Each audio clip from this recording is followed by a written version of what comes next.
Yeah,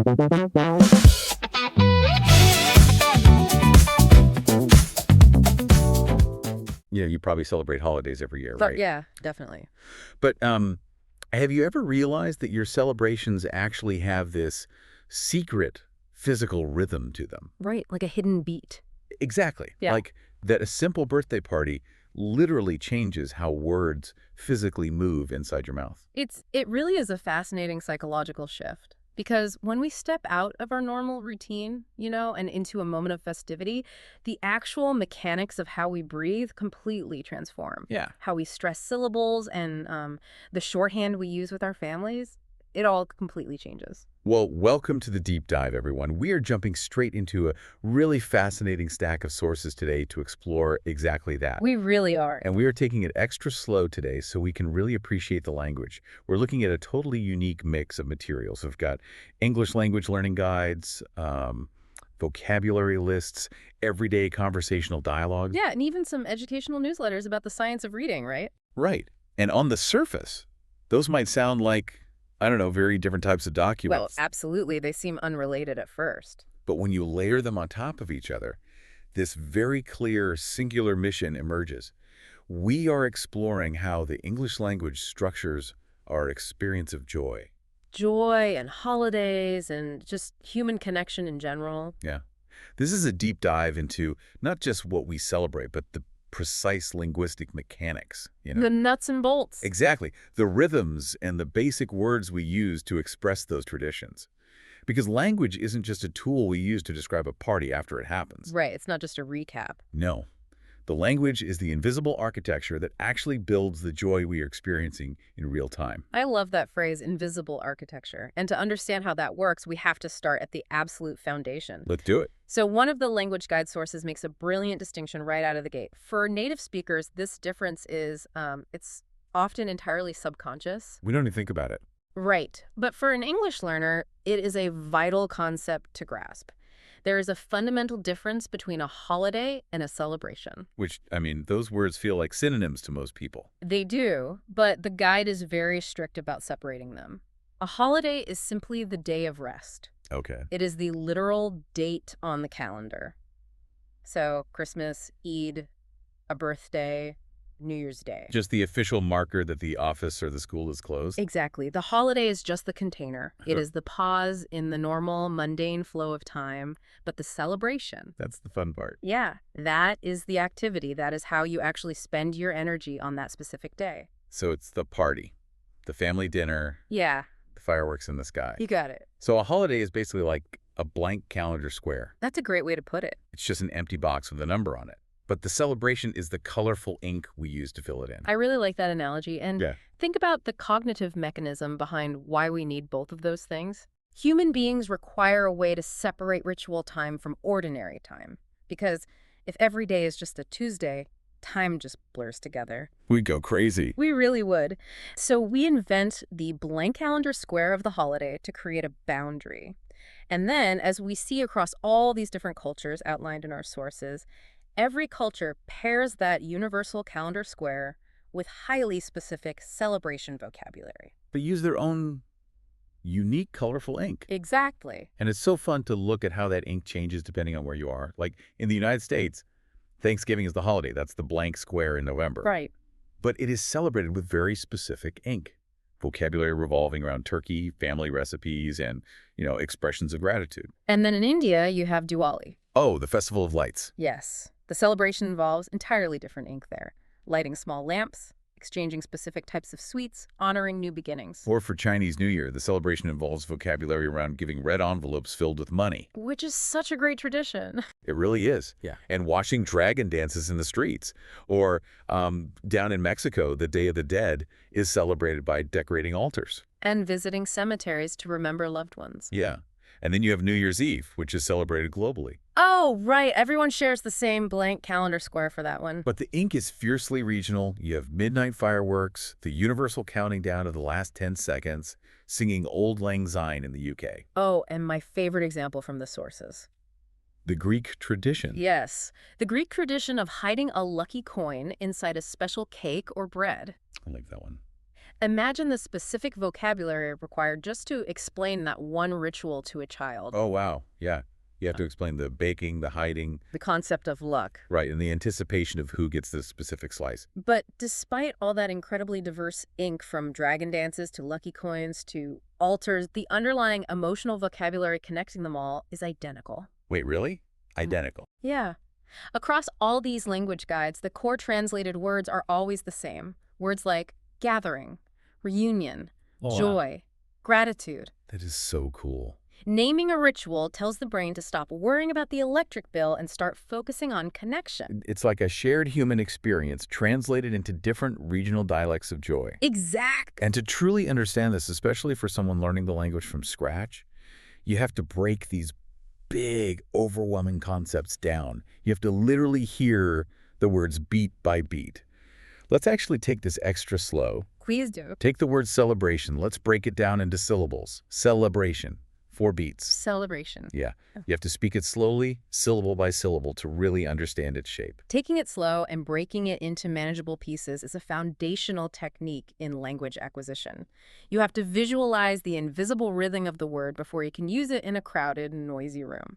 Once you realize that our language has this hidden underlying rhythm, it completely changes how you listen to a festive conversation. Oh, absolutely. Because it is not just the words we choose to describe our holidays. Yeah. It is how those words physically sound when spoken that conveys the meaning and the excitement. We are talking about the hidden mechanics of festive speech, the syllables and the stress. There's this great teaching method mentioned in the ELT training source for teaching word stress. Have you seen this? The one with the hand. Yeah. The teacher holds out their hand and they count the syllables on their fingers from left to right. Left to right, because that is the direction we read in English. Right. It gives a physical, spatial reality to something that is entirely auditory. And the source uses the word photograph as an example. 3 syllables. Photograph. Photograph. Yeah, the heavy stress is on the first syllable. You physically push more air out of your lungs on that first sound. But watch the physics of the mouth change when you alter the word slightly to describe the activity. Photography. Oh, right. 4 syllables. Photography. The stress completely shifts to the second syllable. The tongue and the breath naturally prioritize the most distinguishing part of the word. It is like the word physically moves its weight around in your mouth. It does. And this shifting stress is how we signal what is actually important when we are talking to our families at a party. There is a fascinating interaction in one of the dialogue sources about birthdays that illustrates this perfectly. Oh, the one with Patty and Susan. Yes, that's the one. The interaction centers entirely around the dates of their upcoming birthdays. Listen to how the air moves in this exchange, because it's so subtle but so important. Susan says she will be 10 on May 16th. Right. Now, normally, the word 16th is stressed on the second syllable, 16th. The natural stress falls at the end of the word. But then Patty replies, I'm older than you. I'll be 10 on May 14th. Okay, let's pause there and look at the mechanics. If Patty used the standard dictionary pronunciation, she would say 14th. I'll be 10 on May 14th. Right. It sounds like a robot reading a train schedule. It totally does. It completely lacks the competitive, joyful energy of a kid claiming they are older. So to highlight the fact that her birthday comes first, the stress aggressively shifts to the front of the word. F14th versus 16th. Exactly. The source calls this contrastive stress. The speaker is subconsciously manipulating the rhythm of the word to emphasize the contrasting element. They are literally pushing more air from their lungs on the word F4U to assert dominance over the word SIX. I mean, wait, is that really an emotional shift, though? Or is that just a rigid grammatical rule about syllables that we are forced to follow when comparing two numbers? Well, the grammar is actually entirely subservient to the emotion in these moments. Really? Yeah. The rhythm of English relies heavily on what linguists call strong and weak forms. In rapid, excited speech, like at a party or a family gathering, certain words physically shrink down so the important celebratory words can take the spotlight. Oh, like the phrase going to. That is the classic example in the text. The rhythm pattern of English requires that this weak stress element be reduced. Going to becomes much shorter, almost blending together into gonna.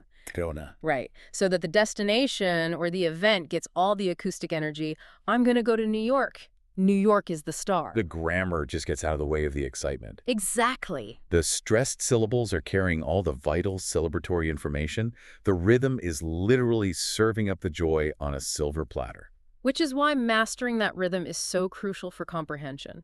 If an English learner doesn't hear that contrast of stress, if they don't understand that the rhythm is pointing a giant neon sign at the most important word in the sentence, they miss the entire point of the interaction. When you realize that English naturally shrinks the grammar to highlight the celebratory words, it explains why we eventually dropped the grammar entirely when we were at a party. Oh, for sure. Native speakers use a sort of conversational shorthand to navigate social celebrations. Yeah, you are talking about the idioms and the omitted words. Yeah, exactly. This is the shorthand of joy and everyday rituals. Our sources are full of these great idioms that you would hear at any holiday gathering, like the phrase to have a blast. Right. Literally, a Yeah. blast is an explosion.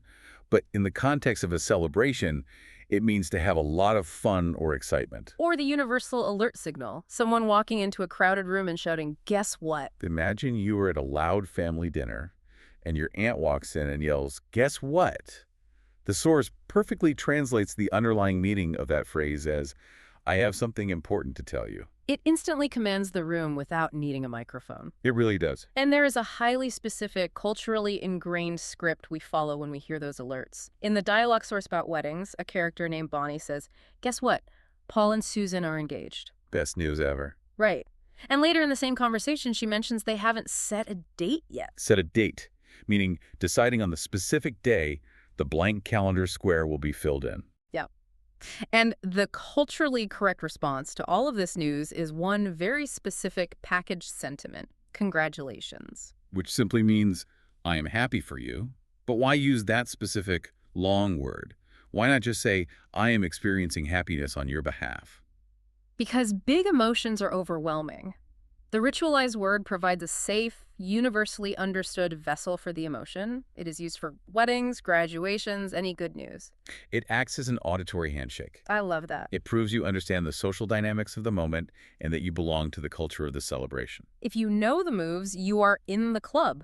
You don't need a full formal sentence. The ritual itself does half the communicating for you. We see this auditory handshake all the time in everyday festive settings too, like the ritual of ordering a special meal at a restaurant. The restaurant dialogue in our sources is an absolute masterclass in this kind of efficient shorthand. It really is. The waiter asks how the customer wants his roast beef prepared, and the customer just says, well done, please. Well done, please. Yeah.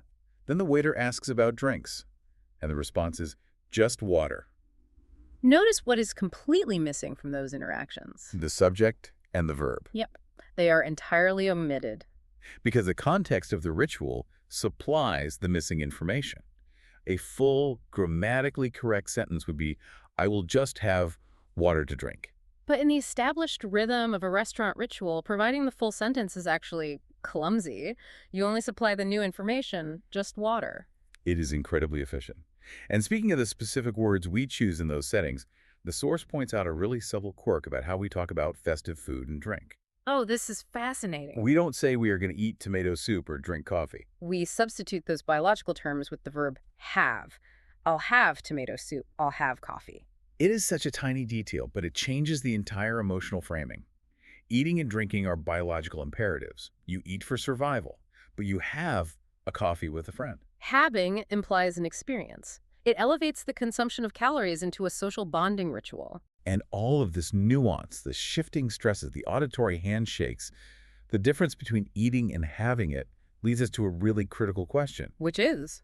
If this language of celebration is so complex and unwritten, how do we successfully pass it on? How do we hand this secret handshake down to the next generation so these traditions actually survive? Right. Because if a child or a language learner can't grasp the vocabulary, the blank calendar square stays blank. Exactly. This is where we turn to the science of reading and vocabulary acquisition. Our source from the Rise Arkansas newsletter breaks down the cognitive load required to learn these concepts. Let's use a basic word as an example. Let's take the word tradition. Let's do it. Let's break it down extra slow. Yeah. Tradition, 3 syllables. Tradition. And let's explain it simply.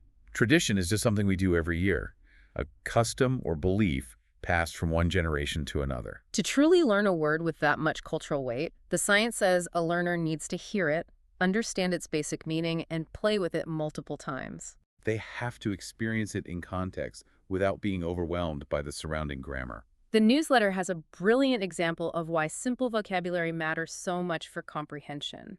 And this directly applies to how we teach children the emotional weight of a celebration. Right, because you cannot understand the emotional significance of a eulogy or a toast if you don't first understand the basic concept of a speech. Exactly. And the newsletter illustrates this by showing what happens when the vocabulary is too complex. Listen to this sentence exactly as they printed it. The Grimalkin was for English learners or for children navigating their first few holidays. Mastering those core foundational words first is absolutely vital. If you don't know cat and crabby, you will never understand Grimalkin and irascible. And the newsletter offers a great shortcut for building that foundation, which is identifying cognates. Right. Cognates are words in two different languages that share the same meaning and have very similar spelling and pronunciation. Like the English word family and the Spanish word familia. Yes. It is a built-in bridge between cultures. It allows the learner to instantly map their existing emotional knowledge onto the new language. But I have to ask, does this reliance on simplification come with a cost? How do you mean? Well, if we just simplify all our vocabulary to make it easier to learn, if we swap out all the big words for simple ones, do we lose the beautiful complexity of our cultural traditions? Oh, I see. Do we lose the magic of the culture if we just refer to Diwali as a special day instead of teaching the rich, specific vocabulary of the Festival of Lights? That is a very valid concern. You don't want to flatten a rich culture into generic terms.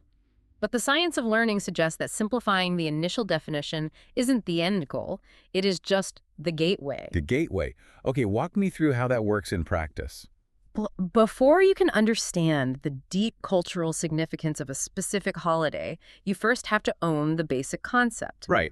Once a learner truly owns a foundational word like gift or wrap or family, then you have a sturdy structure to build upon. You teach the simple word tradition as something we do every year. Once they understand that beat, that rhythm, then you can safely introduce the specific, complex traditions of your culture. So you build the foundation with simple, sturdy words, and then you decorate the house with a specific cultural ink. Precisely. You don't stay at the simple level forever. The repetition of the complex words during family gatherings is what eventually cements them. Oh, that makes so much sense. It is why the newsletter suggests keeping a new word alive by using it constantly over the holidays in different contexts. You introduce the complex ink slowly, letting the ritual itself carry the weight of the definition. Wow. We have covered an incredible amount of ground today, looking at how the words we use actually construct the joy we feel. We started by looking at the simple difference between a holiday, the blank calendar square, and a celebration, the colorful ink we use to fill it. We explored the hidden mechanics of the mouth, the shifting syllables, the counting on fingers from left to right, and how contrast of stress physically pushes air to highlight the most important joyful information. We decoded the auditory handshakes we use to navigate joy, like knowing that having a blast means excitement, or knowing exactly when the ritual demands, we say congratulations. We even looked at how simply changing the word eat to have elevates a biological need into a social connection. And finally, we looked at the reading science behind how we pass these linguistic traditions on. We explored how building from simple foundational words up to complex cultural rituals ensures that the traditions survive for the next generation. It's all connected. It really is. Whether you are baking a lucky coin into a Greek New Year's cake, wishing someone best wishes at a wedding, or marveling at the contrastive stress of someone arguing over a birthday date, language is the invisible connective tissue of all human celebration. It is the music playing underneath the party. You might not always notice the individual notes, but you would absolutely feel the silence if it stopped. So here is my challenge to you, listening right now. At your next holiday gathering or even just your next noisy family dinner, I want you to listen closely. Don't just hear the stories being told. Listen to the rhythm of the words. Pay attention to the shorthand. Listen for the idioms. Notice when the grammar drops away entirely because the ritual is doing the talking. You will start to hear the secret auditory handshake of your own family's traditions. And as you listen to that rhythm, I want to leave you with a final thought to ponder. We have talked extensively about how we pass this language down to keep our traditions alive, but what happens if the language fades? Oh, wow. If a culture loses the specific, nuanced vocabulary used to describe a beloved tradition, does the tradition itself eventually disappear? Or is the human drive for connection and joy so overwhelmingly strong that it simply invents a brand new lexicon to replace it? That is a fantastic question to carry with you into your next celebration. It really makes you think. It does. And, speaking of all this festive talk and food, I am actually getting pretty hungry. Oh, me too. I love festive food. Do you want to go grab a holiday meal together? We can Oh, practice our auditory handshakes. oh, absolutely. Let's go have some of that roast beef we were talking about. Sounds like a plan. Thank you for joining us on this deep dive, everyone. Take care.